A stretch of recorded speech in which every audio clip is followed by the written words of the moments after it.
सबसे पाक और पकीज़ा जगह, सुकून है, कल्ब वाली जगह मस्जिद है।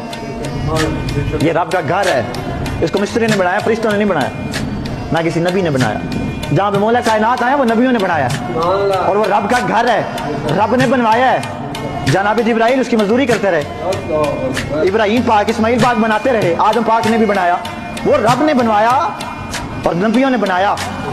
अगर ये इतनी पाक जगह है, ये रब का घर है, ये इतनी पाक जगह है, तो जो रब के नबियों ने बनाया वो कितनी पाक जगह होगी। फिर भी आंखें नहीं खोल रहे, और आंखें तब खोलनी है जब चेहरे मुस्तफा सामने हो।